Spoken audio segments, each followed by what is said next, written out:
আয়াতে একটাই কথা বারবার পুনরাবৃত্তি করেছে, ইয়া আইয়ুহাল্লাযীনা আমানুত্তাকুল্লাহ, তোমরা ভয় করো। কাকে? আল্লাহর নাম না কোনো সমস্যা আছে আপনাদের? তোমরা ভয় করো কাকে? আর একটু আওয়াজ দিয়ে কাকে? আল্লাহকে ভয় করো। তাহলে বুঝা গেল আল্লাহর ভয় জিনিসটা অত্যন্ত গুরুত্বপূর্ণ। বিয়ের মতো পবিত্র কাজে, বিয়ের মতো আনন্দ ঘন মুহূর্তে আল্লাহর ভয় সম্বলিত আয়াতগুলো খুতবায় আল্লাহর নবী কেন সংযোজন করেছেন? মুহাদ্দিসিনে কেরাম, মুফাসসিরিনে কেরাম ব্যাখ্যা করেছেন যে বিয়ে মূলত একজন নারী আর একজন পুরুষের মধ্যকার একটা চুক্তি, একটা বন্ধন, একটা আহদ, একটা আকদ, ঠিক না? ওই আহদ বলেন আর আকদ বলেন আর চুক্তি বলেন, আল্লাহর ভয় যদি অন্তরে না থাকে এই দুই নারী পুরুষের মধ্যকার চুক্তি রক্ষা করা সম্ভব নয়। আওয়াজ করে বলো। এজন্য আল্লাহ পাক বিয়ের খুতবার মধ্যে নবীজিকে নির্দেশ দিলেন এই এই আয়াতগুলো সন্নিবেশিত করো। এর মধ্যে আমার ভয়ের কথা আছে। ভয়ের কথা যখন মনে রাখবে তখন স্বামী কখনো স্ত্রীর উপরে আঘাত করবে না, স্ত্রী কখনো স্বামীর হক নষ্ট করবে না, কখনো এই দম্পতির মধ্যে আমি নারাজ হই, আমি বেজার হই এমন কোন কর্মকাণ্ড ঘটবে। এই কারণেই বিয়ের খুতবার মধ্যে চার চারটি আয়াতই তাকওয়ার কথা বলা হয়েছে, ইত্তাকুল্লাহ নির্দেশ করা হয়েছে, আল্লাহকে ভয় করো। আজকের তিলাওয়াতকৃত আয়াতগুলোতেও আল্লাহ পাক এই দুটি কথা বলছেন, ইয়া আইয়ুহাল্লাযীনা আমানুত্তাকুল্লাহ ওয়া কুলু মাওলান সাদীদা। হে ঈমানদারেরা, দুটি জিনিস অর্জন করো। এক নম্বরে আল্লাহর ভয়, এক নম্বরে। দুই নম্বরে যখন কথা বলবা তখন কাউলান সাদীদা, সঠিক কথা বলবা, সত্য কথা বলবা, বুঝে শুনে বলবা, বেফাস কথা বলবা না, কারণ বেফাস কথাই তোমার গলায় ফাঁস হয়ে যাবে। মুহতারাম হাজিরিন, এক নাম্বার আল্লাহর ভয়, দুই নাম্বারে সঠিক কথা বলা, জবানকে হেফাজত করা। আল্লাহর নবী তাজদারে মদিনা, ইমামুল মুরসালিন, সাইয়্যিদুল মুরসালিন, খাতামুন নবিয়্যিন হযরত রাসূল করিম সাল্লাল্লাহু আলাইহি ওয়াসাল্লাম বলেন, দুইটা অঙ্গের জিম্মাদার আমাকে বানাও। তোমাদের দুইটা অঙ্গের অঙ্গীকার করো আমার কাছে যে দুটা অঙ্গ তোমরা সংরক্ষণ করবে, যথা কাজে লাগাবে, অবৈধ কোনো কাজে লাগাবে না, অনুপযুক্ত কোনো বিষয়ে ব্যবহার করবে না। এই মর্মে যদি অঙ্গীকার দিতে পারো আমি তোমাদেরকে জান্নাতের অঙ্গীকার দিতে পারি।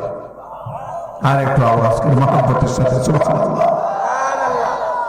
একটা হলো দুই চোয়ালের মাঝখানে এক হাড্ডিবিহীন গোশতের টুকরা, নাম হলো জবান, জিহ্বা। আরেকটা হলো দুই রানের মাঝখানে হাড্ডিবিহীন আরেকটা অঙ্গ, গোশতের টুকরা, লজ্জাস্থান। এই দুটির গ্যারান্টি, নিরাপত্তা আমাকে দান করো, আমি তোমাদেরকে নিরাপত্তা দেব, নিরাপদে তোমরা জান্নাতে ঢুকে যেতে পারবে। অত্যন্ত গুরুত্বপূর্ণ। এক নম্বরে আল্লাহর ভয়।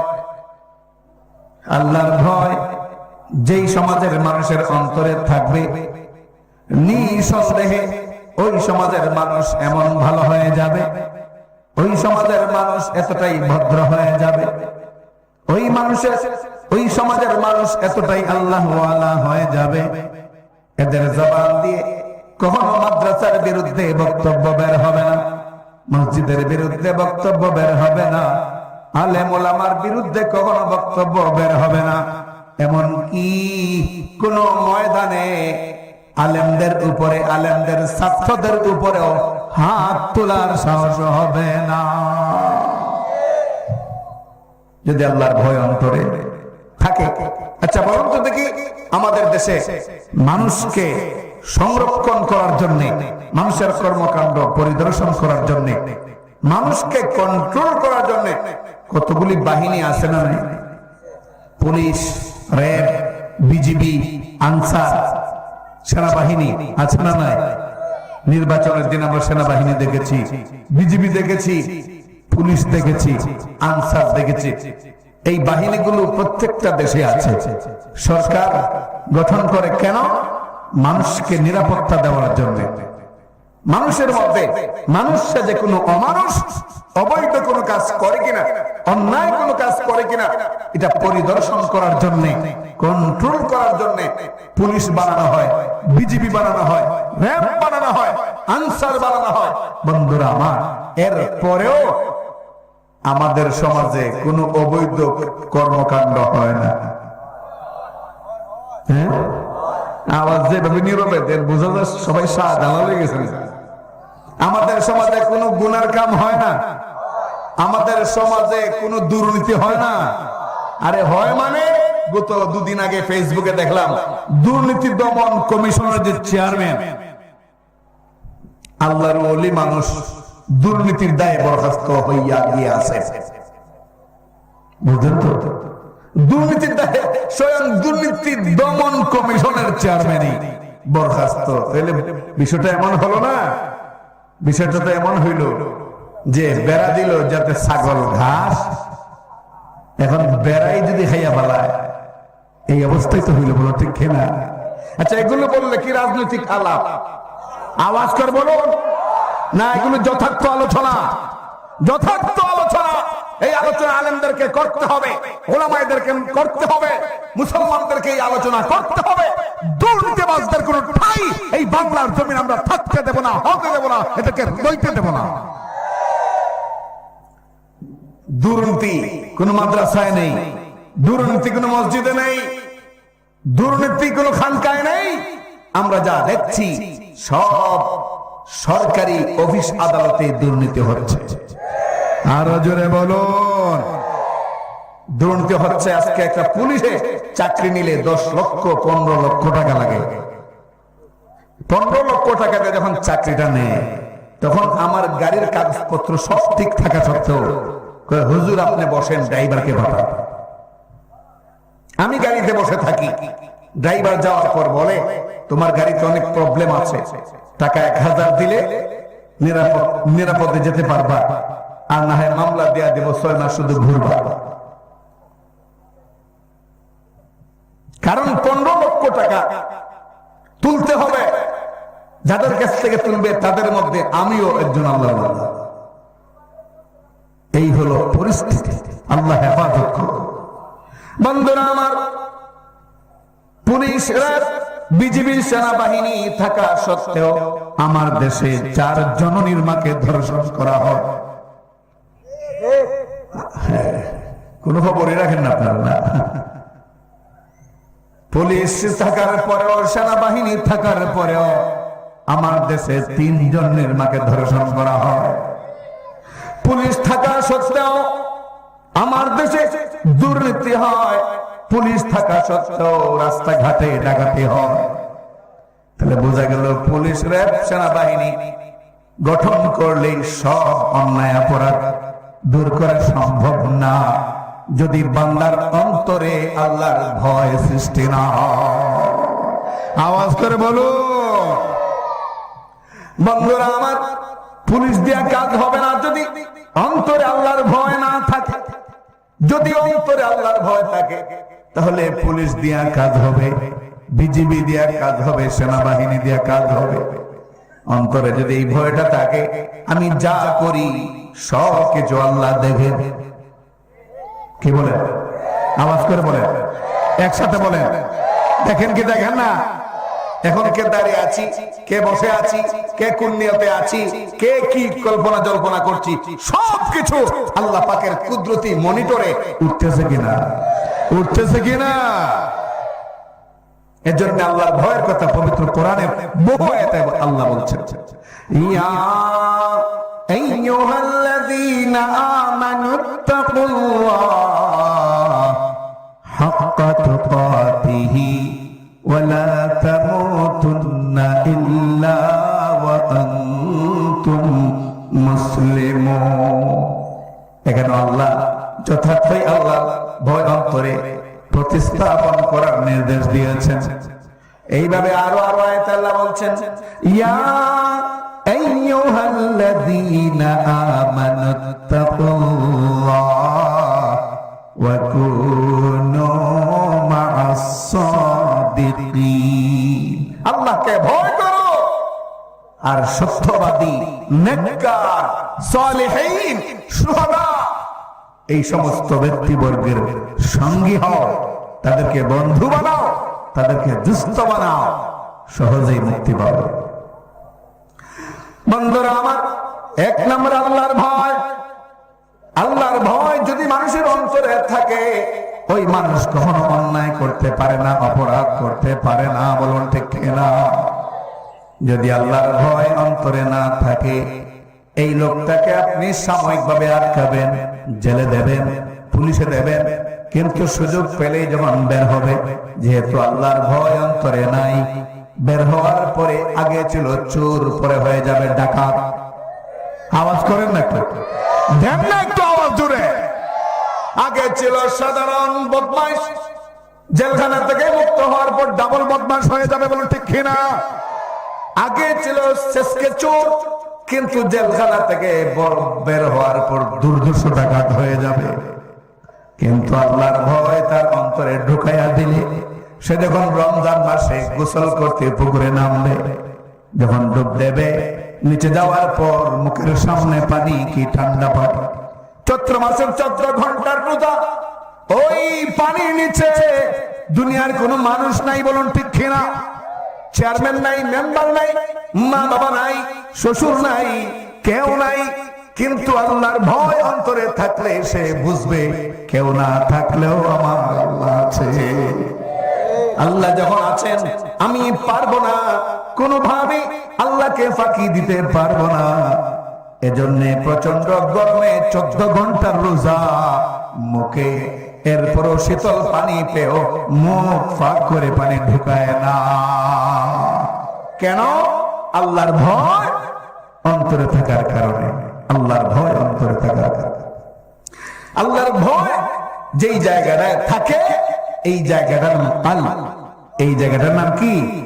কাল্ব, অন্তর। বাংলায় বলে অন্তর, আরবিতে বলে কাল্ব। কাল্ব। আল্লাহ নবী বলেন, এটা একটা গোশতের টুকরার মতো। আলা ইন্না বিল জাসাদি মুদগা।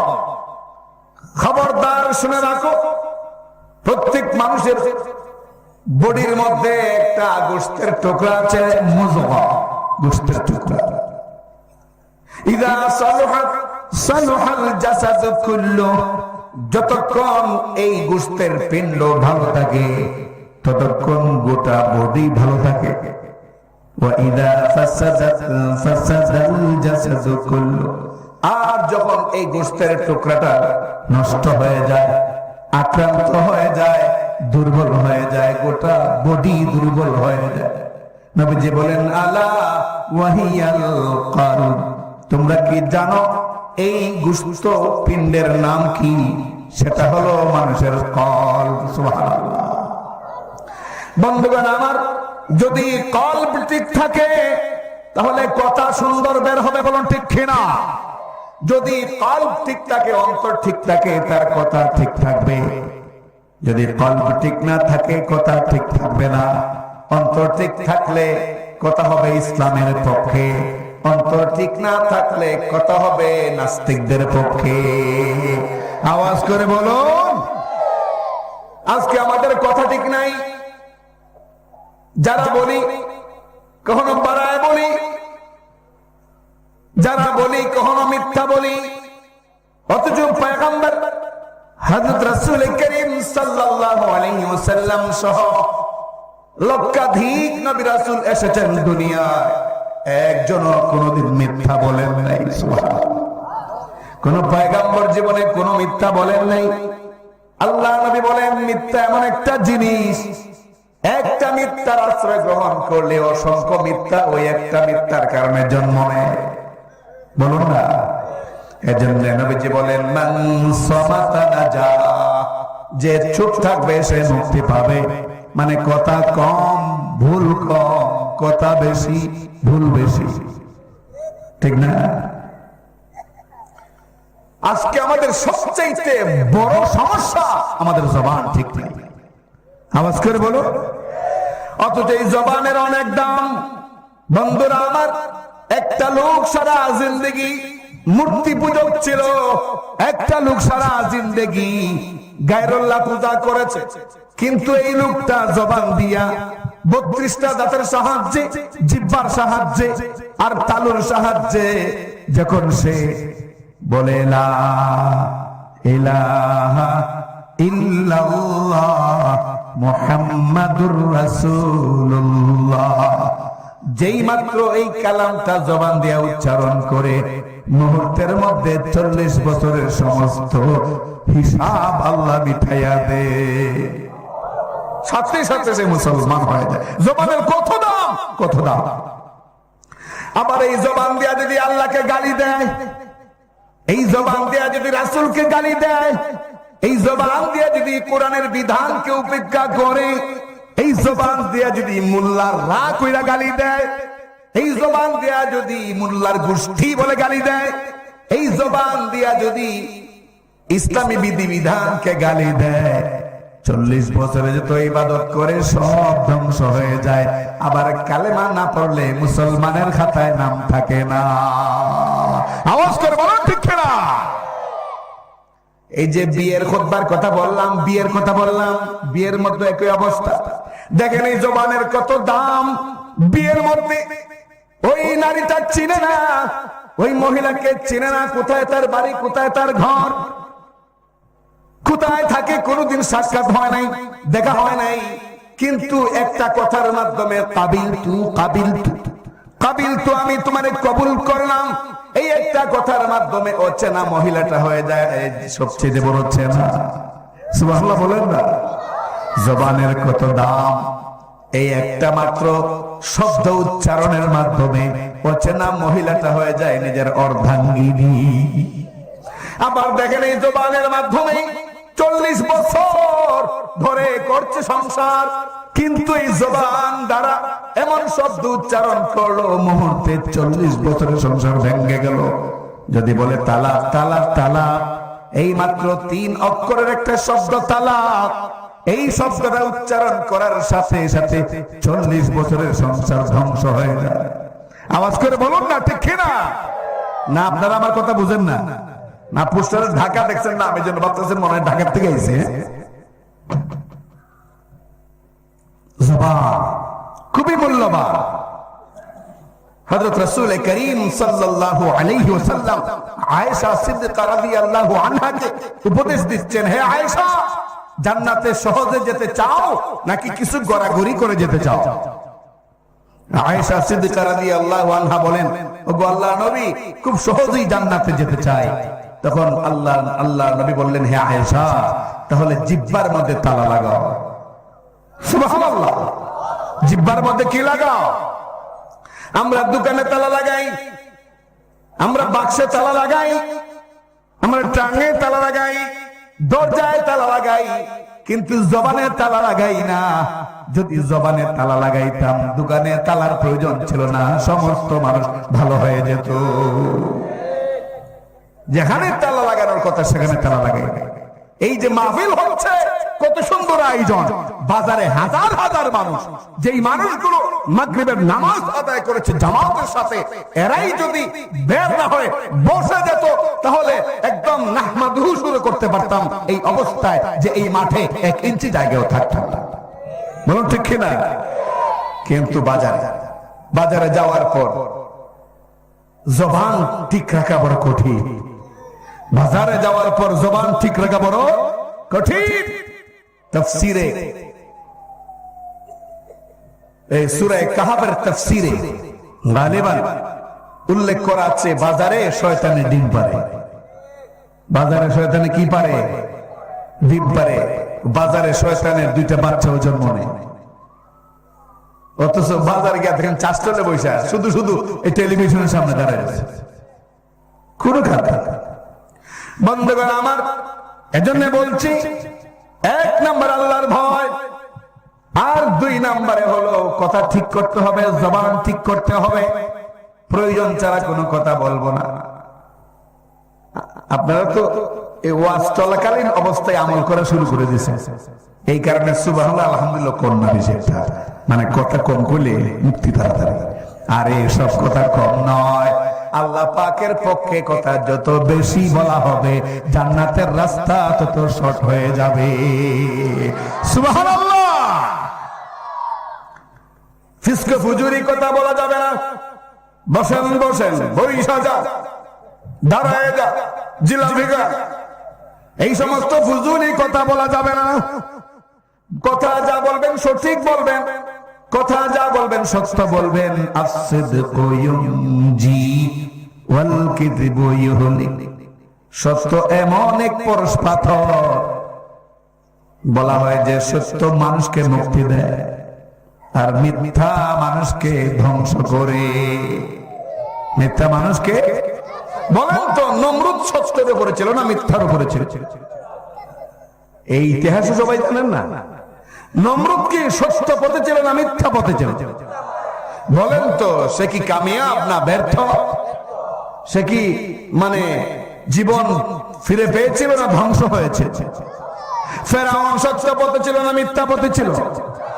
বলুন তো সে কি কামিয়াব না ব্যর্থ? আবু জাহাল সত্য পথে ছিল না ব্যর্থ পথে ছিল? বলুন তো দেখি সে সফল কাম না ব্যর্থ? ইমরানের সরকার বাংলাদেশের তরুণ নাস্তিক সত্য পথে ছিল না মিথ্যা পথে ছিল? বলেন তো সফল হয়েছে না ব্যর্থ হয়েছে? আরো জোরে বলেন। সরকারের মন্ত্রী পরিষদে কিছু নাস্তিক ছিল, সরকার এই নতুন মন্ত্রী পরিষদ থেকে তাদেরকে ডিলিট করে দিয়েছে। বলেন তো দেখি তারা সফল হয়েছে না ব্যর্থ হয়েছে? তাহলে মিথ্যার উপরে থাকলে ধ্বংস অনিবার্য, সত্যের উপরে থাকলে ধ্বংস 100% বিলুপ্ত হয়ে যাবে, বরং সত্যের উপরে থাকলে মুক্তি নিশ্চিত। সুবহানাল্লাহ। আর জোরে বলবেন না সুবহানাল্লাহ। কিতাবে পেয়েছি বন্ধুরা আমার, হযরত জুনায়েদ বাগদাদী রাহমাতুল্লাহি আলাইহি তিনি যাচ্ছেন ইলম অর্জন করার জন্য দূর দেশে। রাস্তায় ডাকাত আক্রমণ করলো। ওনার মা ওনাকে কিছু টাকা পয়সা দিয়েছিলেন, রেখেছেন খুব যত্ন করে কোটের ভিতরে। ডাকাত জিজ্ঞেস করলো, হে ছোকরা তোমার কাছে টাকা পয়সা আছে কি? তিনি বললেন আছে। সুবহানাল্লাহ বলবেন না? আছে। ডাকাত আশ্চর্য হয়ে গেছে, কোথায়? বের করে দিয়া দিলেন। বললেন, ডাকাত বলল, হে জুনাইদ তুমি কি জানো না আমরা ডাকাত? জুনাইদ বলেন, ভালো করে জানি। তাহলে তুমি টাকার কথা বলে দিলে, তুমি কি জানো না সন্ধান পাইলে, টাকার সন্ধান পাইলে আমরা কিন্তু এগুলো ছাড়বো না, নিয়ে যাব। তিনি বলেন, ভালো করে জানি, তারপরও কেন তুমি সত্যটা বললা? তখন তিনি বলেন, আমার মা আমার মাথায় ধরে আমাকে ওসিয়ত করে দিয়েছেন, আমাকে নসিহত করেছেন, সন্তান রে জীবন যাবে তবুও তুমি মিথ্যা বলবা না। হে ডাকাত ভাইরা, তোমরা আমার সম্পদ নিয়ে যাবে, হয়তো আমি সাময়িক বিপদের মধ্যে পড়ে যাব, কিন্তু শোনো, ভালো করে শোনো, যদি আমি মিথ্যার আশ্রয় নিয়ে আমার সম্পদটা সংরক্ষণ করি, আমার মায়ের নসিহতটা আমার উপর থেকে উঠে যাবে। এজন্য আমি সত্য বলেছি। ইতিহাসে লেখা আছে, সাথে সাথে ডাকাত গুলো আল্লাহর ওলির পায়ে পড়ে গেল। সুবহানাল্লাহ। বলল, জীবনে বহু ডাকাতি করেছি, এমন সত্যবাদী পাই নাই, আজকে সত্যবাদী পেয়েছি, অতএব তওবার মুহূর্ত হাতছাড়া করব না। তওবা করে আবার নতুন পথে ফিরে আসলো। সুবহানাল্লাহ। এই জন্য কথা যখন বলবো সত্য, মিথ্যা কখনো বলবো না। মিথ্যা মানুষকে ধ্বংসের দিকে নিয়ে যায়। বর্তমানে মিথ্যা এটা একটা ফ্যাশন হয়ে গেছে। দু একজন ঠিক করে, বাকিদের কোন থেকে জোর নাই নাকি, না ইমাম বাড়ির ভাতে জোর কমে গেছে? বলুন ঠিক কিনা?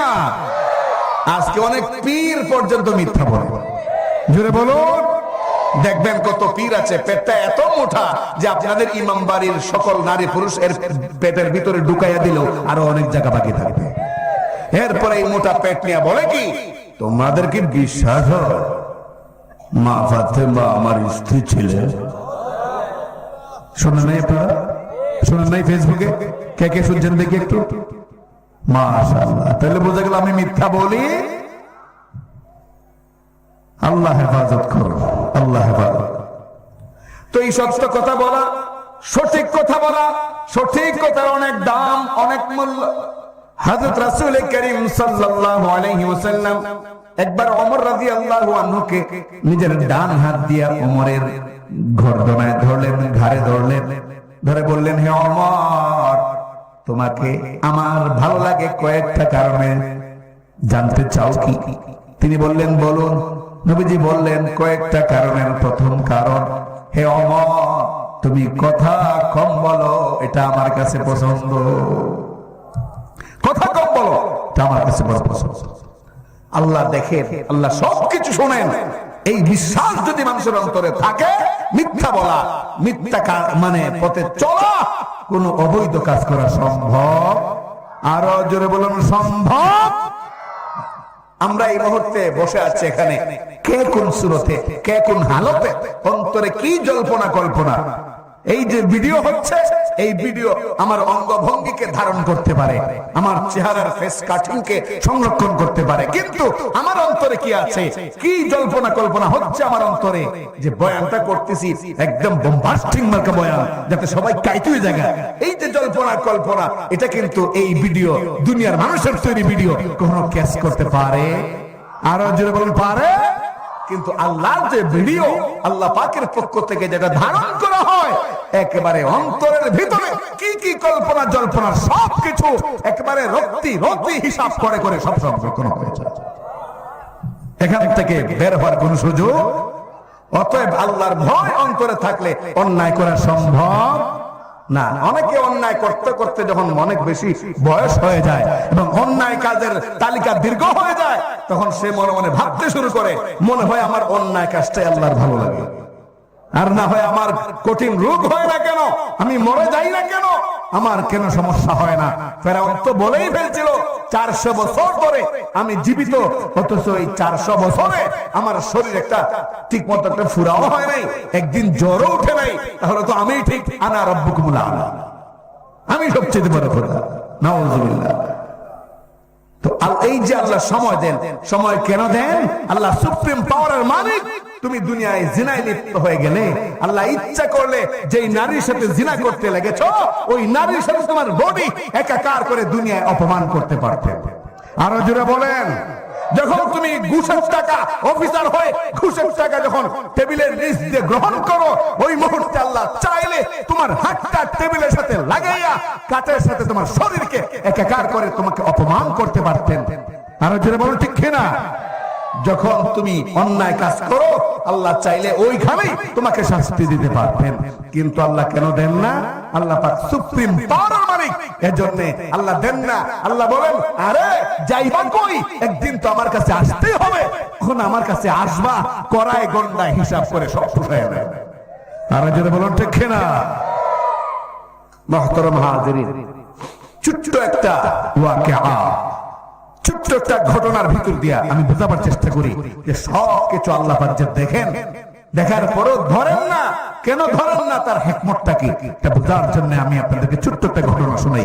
আপনারা হয়তো শুনছেন হযরত সুলতান মাহমুদ গজনবী রাহমাতুল্লাহি আলাইহির কথা। অনেক বড় আল্লাহর ওলি ছিলেন, পাশাপাশি আল্লাহ পাক তাকে রাষ্ট্র ক্ষমতা দান করেছিল। সুবহানাল্লাহ। আল্লাহর ওলিও ছিলেন, আবার দেশও পরিচালনা করতেন। একদিন রাতের বেলা তিনি বের হলেন, প্রতিদিনই বের হতেন। হযরত ওমরে ফারুকের মতো তার অভ্যাস ছিল, রাতের অন্ধকারে ঘুরে ঘুরে দেখতেন শহরের কি হাল হকিকত। তো একদিন বের হলেন, বের হওয়ার পর শহরের মাঝখানে একটা ব্রিজ, কালভার্ট, একটা পুল, এই পুলের উপরে নজর গেল, দেখেন 4টা যুবক সেখানে রাত বাজে 2টা 3টা কি যেন সলা পরামর্শ করছে। আস্তে আস্তে তিনিও গেলেন। মূলত ওরা ছিল ডাকাত। এরা কি ছিল? ডাকাত। তো আস্তে আস্তে তিনি গিয়ে এদের পিছনে দাঁড়াইলেন।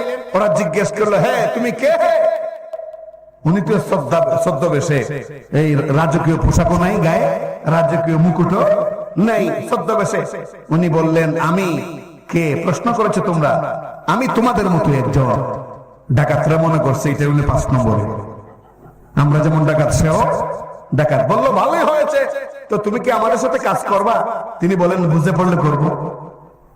এখন 5 জন এক জায়গায়, পরামর্শ শুরু হইল। এক ডাকাত বলল, মানে আব্দুল্লাহ, আব্দুর রহিম, আব্দুল গফুরের ঘর চুরি করে ডাকাতি করে আমাদের তেমন পোষায় না, 2-3 দিন পর আবার ডাকাতিতে বের হতে হয়। আজকে আমরা এরাদা করেছি যে এই শহরের যে মেইন ব্যক্তি, যে রাজা, এই শহরের যে দায়িত্বপ্রাপ্ত শাসক সুলতান মাহমুদ গজনবীর বাড়ি ডাকাতি করে। অতএব যেমন তেমন ডাকাত দিয়ে কাজ হবে না, এরকম খুব পাওয়ারফুল ডাকাত লাগবে। মিটিং এর এক পর্যায়ে কথা উঠলো, কার কি অভিজ্ঞতা আছে বলো? অভিজ্ঞতা বুঝে পড়লে সাথে নেওয়া হবে, না হয় এরকম গুরুত্বপূর্ণ অপারেশনে কাউকে সাথে নেওয়া সম্ভব। 4 জনের একজন বলল, দেখো আল্লাহ পাক রব্বুল আলামিন, আবার আল্লাহর নামও নেই, আল্লাহ পাক রব্বুল আলামিন আমার কানে এমন শক্তি দিয়েছেন যে কুকুরে কি বলে আমি ডাক শুনলেই বুঝতে পারি। তখনকার সময়ে প্রত্যেক মানুষই, এবং এমনকি সরকারি ভাবেও কুকুর পোষা হতো। পুলিশ ছিল না, সেনাবাহিনী ছিল না, এই সিস্টেম ছিল না। পাহারাদারের জন্য মানুষ কুকুর লালন পালন করত। তো এই কুকুরের আওয়াজ শুনলেই বলে দিতে পারে কুকুর কি বলছে, তাহলে তো গুরুত্বপূর্ণ একটা আইডিয়া। সবাই বললো, হ্যাঁ তাহলে তোমার থাকা চলে। আরেকজন বললো, আমার আইডিয়া হলো তালা যত বড়ই হোক, গেট যত মজবুতি হোক, আমার হাত দিয়া ধরলে মুহূর্তের মধ্যে তালা খুলে যায়, গেট খুলে যায়। বাকিরা তখন বলে, মাশাআল্লাহ, তাহলে তো তুমি আমাদের সুলতানুল ডাকাতাইন। আরেকজন বলল, আমাকে আল্লাহ পাক কেমন শক্তি দিয়েছেন না কে? আগে তো রূপালী, সোনালী, পুবালী ব্যাংক ছিল না, ইসলামী সোসাইটি তো আরো পরের কথা।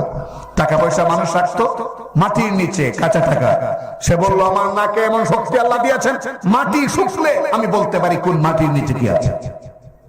বাপরে বাপ, তুমি তোমার একবারে সুলতানুল আরিফিন হয়ে গেছে। আরেকজন বলল, আমার চোখে এত পাওয়ার দিয়েছেন আল্লাহ যে আমি কোন মানুষকে দেখার পর যদি 40 বছর পরও তারে দেখি, আমার কিন্তু মনে থাকে, আমি বলতে পারি লোকটারে অমন জায়গায় দেখছিলাম। বাকিরা কইতেছে, মাশাআল্লাহ, এটা তো আরো গুরুত্বপূর্ণ ব্যাপার। কোন সময় কোন গোয়েন্দা কোন ডিবি ধরে ফেলে জানি না, তুমি একবার দেখলে 40 বছর মনে রাখলে আর তো কোনো চিন্তাই নেই। পরের বাজারে দেখলে উত্তর মাথায়, আমরা দক্ষিণ মাথায় দৌড় দিব। এইবার সুলতান মাহমুদকে বলল, মিয়া তুমি যে আমাদের মতোই বললা, তোমার কি গুণ আছে গো? সুলতান মাহমুদ বললেন, আমার পাওয়ার হলো দাড়িতে, আমার দাঁড়িয়ে তো পাওয়ারফুল। তোমরা যে 4 জন 4টা অভিজ্ঞতার বলছো, এগুলো পুলিশের হাতে ধরা পড়ার আগ পর্যন্ত। ধরা পড়লে পরে তোমাদের রক্ষার আর কোনো গুণাবলী বাকি নাই, বলেন ঠিক কিনা?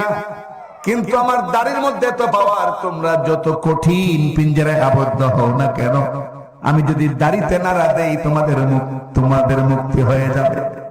বাপরে বাপ, তাহলে তো তুমি একেবারে সুলতানুল আরিফিন। তাহলে আর সময় দেরি করে লাভ নাই, চলছে বাচ্চার বাড়ির দিকে। বাচ্চাটা ছদ্মবেশে ওদের পিছনে পিছনে, কুকুর ঘেউ ঘেউ শুরু করলো।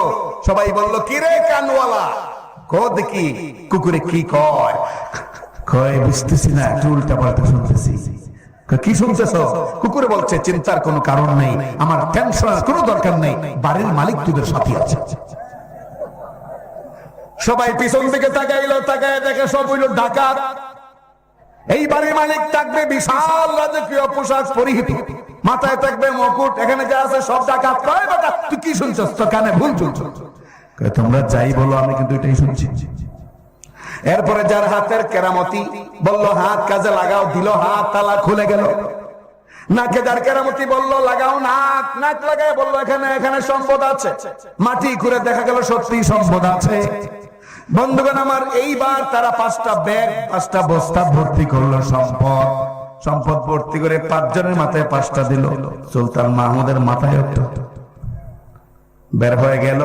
সুলতান মাহমুদ তাদেরকে বললেন, ভাই আমার বাড়ি তো অনেক দূরে, অনেক কাজ আছে, একটু মেহেরবানি করে আমার বস্তাটা তোমরা নিয়ে যাও, আর বন্টন করবা কোন সময় বলে দাও, আমি উপস্থিত থাকবো।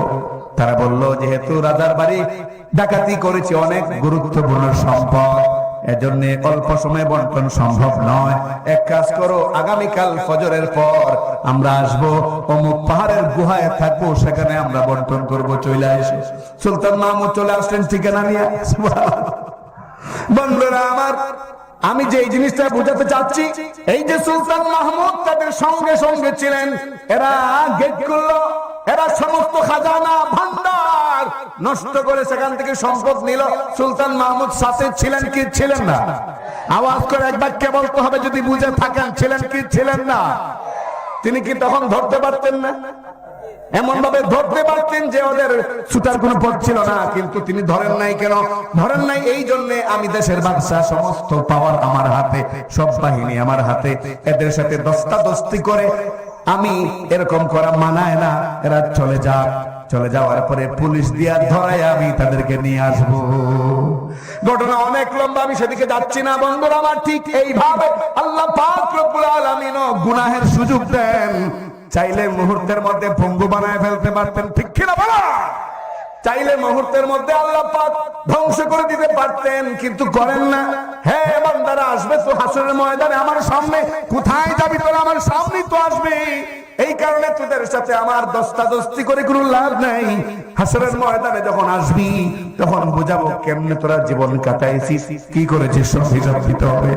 সম্পদ আল্লাহ আমি দিয়েছিলাম, আমার 1000-এ লাগাইছো 1300। হ্যাঁ, সম্পদ দিয়েছিলাম 2000-এ লাগাইছো 2600। সম্পদ দিয়েছিলাম সুদে লাগাই আঙ্গুল ফুলে কলা গাছ না 3-4টা বট গাছ হয়ে গেছে। জবাব দিতে হবে, হবে কি হবে না? আর যদি সম্পদ পাওয়ার পরে দেখা যায় মাশাআল্লাহ, ছেলে মেয়ের বিয়ে, খাওয়া দাওয়া, স্ত্রীর ভরণ পোষণ, মা বাবার দেখশন, সব কিছুর মধ্যে ন্যায় ইনসাফ, নিজের মধ্যে ইনসাফ, এমনকি মাদ্রাসা মসজিদের জন্য আহ্বান করলো, ইনসাফের হাত প্রসারিত হয়ে যায়। আল্লাহ বলেন, তুই দুনিয়া তো ধনী, কথা দিলাম আখিরাত তোরে ধনী বানাবো। বন্ধুরা আমার, বহু সম্পদশালী এমন থাকবে, এমন আছে যারা দুনিয়ায় ধনী কিন্তু পরে গেলে একদম গরিব হবে। বলুন ঠিক কিনা? আরো আওয়াজ করে বলুন না, ঠিক কিনা? দুনিয়াতে ধনী কিন্তু পরকালে গরিব।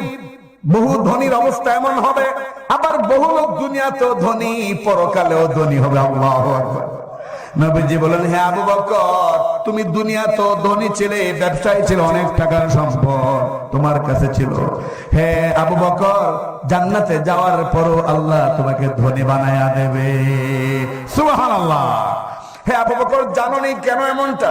হে আবু বকর, ভালো করে শোনো, মসজিদে নববীর মধ্যে তোমার টাকা লেগেছে, মাদ্রাসা সুফার কাজে তোমার টাকা লেগেছে, মদিনা ইসলামী রাষ্ট্র কায়েমে তোমার টাকা লেগেছে। হে আবু বকর, তোমার সম্পদ ভালো ভালো কাজে লেগেছে। আমি নবী সাক্ষ্য দিলাম তুমি জান্নাতি। আবু বকর ফিল জান্নাহ, আবু বকর ফিল জান্নাহ। সুবহানাল্লাহ, সুবহানাল্লাহ। বদরের ওই ময়দানে 313 জন ছিলেন। কয়জন? আওয়াজ করে বলুন না, কয়জন? এই 313 জনের মধ্যে আবু বকর হলেন 1 নাম্বার, আর নুমান ইবনে ইয়াসার হলেন 313 নাম্বার। হযরত আবু বকর সিদ্দিক বদরের ময়দানে কাফেলা 313 জনের মধ্যে, সেখানেও তিনি 1 নাম্বার। কেন? তার সম্পদ লেগেছিল আল্লাহ এবং তার রাসূলের সন্তুষ্টি মোতাবেক। সুবহানাল্লাহ। ইমামবাড়ির মুসলমান, আমার বয়ানের টাইম শেষ, আর 5 মিনিট আছে। বন্ধুগণ আমার, আমি জানতে চাই, আমি শুনতে চাই, আবু বকর সিদ্দিক রাদিয়াল্লাহু আনহু যেই জান্নাতে যাবেন, ওই জান্নাতে যাওয়ার জন্য রাজি আছেননি? আল্লাহ জান্নাতে যাওয়ার ক্ষেত্রে অত অনীহা, 2-4টা হাত উঠলো, বাকিগুলো উঠলো না। আল্লাহ, হযরত আবু বকর যে জান্নাতে থাকবেন, হযরত ওমর যে জান্নাতে থাকবেন, ওই জান্নাতে থাকা চাই এমন কে কে আছেন দেখি? আল্লাহু আকবার, নারে তাকবীর, নারে তাকবীর। হাত নামান। বন্ধুগণ আমার, সময় কম। এই জামিয়া ইসলামিয়া আরাবিয়া ইমামবাড়ি মাদ্রাসা আগেই বলেছি অনেক বড় বড় বুজুর্গানে দ্বীন এখানে আগমন করেছেন, এসেছেন। আমি যখন বসেছি, আমি বসার পরে উলামায়ে কেরাম, আসাতিজায়ে কেরাম আমাকে অনুরোধ করলেন, হুজুর আল্লাহর অশেষ মেহেরবানিতে বদরের 313 জনের যে কাফেলা, ওই কাফেলার স্মৃতি ধারণ করতে গিয়া আমরাও ইমামবাড়ি এলাকায় একটা কাফেলা তৈরি করেছি। সুবহানাল্লাহ।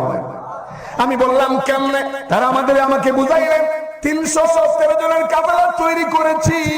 ওই 313 জন প্রতি বছর 1000 2000 করে মরণ পর্যন্ত টাকা দিবেন। আর আমরা মাদ্রাসার মসজিদে আসরের পরে, ফজরের পরে এবং মাদ্রাসায় খতম পড়াইয়া তাদের জন্য এই দোয়া করব, আল্লাহ 313 জনের বদরি কাফেলায় দুনিয়ার সম্পদ দিয়ে মাদ্রাসার উন্নয়নে তারা কাজ করেছে। আমরা উলামায়ে কেরাম, তলবে ইলমরা দোয়া করি, আল্লাহ তুমি তাদেরকে বদরি কাফেলার সাথে সঙ্গী বানায়া দিও। আমি শুনলাম, আমার আশ্চর্য লাগলো। আমি বললাম ঠিক আছে, আমাকে আর কিচ্ছু বলতে হবে না, আপনাদের মনের কথাটা আমি ইমামবাড়ির মুসলমানদের কাছে, হবিগঞ্জের মুসলমানদের কাছে পেশ করব। এবং আমার দৃঢ় বিশ্বাস, যেই হবিগঞ্জে আল্লামা মুখলিসুর রহমান রায়ধুরীর জন্ম, যেই হবিগঞ্জে মাসিহুর রহমান সাদির জন্ম, যেই হবিগঞ্জে আল্লামা শেখ আব্দুল মুমিন দামাত বরকাতুহুমের জন্ম, যেই হবিগঞ্জে আল্লামা তাফাজ্জুল হক মুহাদ্দিস হবিগঞ্জের জন্ম, যেই হবিগঞ্জে আল্লামা নুরুল ইসলাম অলিপুরের জন্ম, যেই হবিগঞ্জে মাওলানা ফজলুর রহমান বানিয়াচুঙ্গির জন্ম, যেই হবিগঞ্জে লক্ষ লক্ষ দেওবন্দি হক্কানি আলেমদের জন্ম, যেই হবিগঞ্জে শেখে গুলের জন্ম, যেই হবিগঞ্জে শেখে দিগলবাগের জন্ম, এমন একটা পুণ্যভূমি, তাদের সামনে বদরি কাফেলার 313টা নামের কথা পেশ করার পর 1000 টাকা করে কিংবা 2000 টাকা করে এই মজলিসে 20-25 জন লোক হওয়াটা অস্বাভাবিক নয়, অসম্ভব নয়, আমি তা বিশ্বাস করি। কি বলে? আওয়াজ ছোট হয়ে গেল। আল্লাহ, আমি কি বলছি যে আপনাদের সব সম্পদ আমাকে ক্রয় করে দিতে হবে? আল্লাহু আকবার। বন্ধুগণ, সময় খুব কম। এই বরকতি কাফেলায় থাকবো তো ইনশাআল্লাহ, থাকবো তো ইনশাআল্লাহ। একটু আওয়াজ দেন না রে ভাই, আওয়াজ দিলে তো আর সমস্যা নাই। থাকবো তো ইনশাআল্লাহ। এখন পর্যন্ত কি শুরু হয়েছে না আজকে শুরু?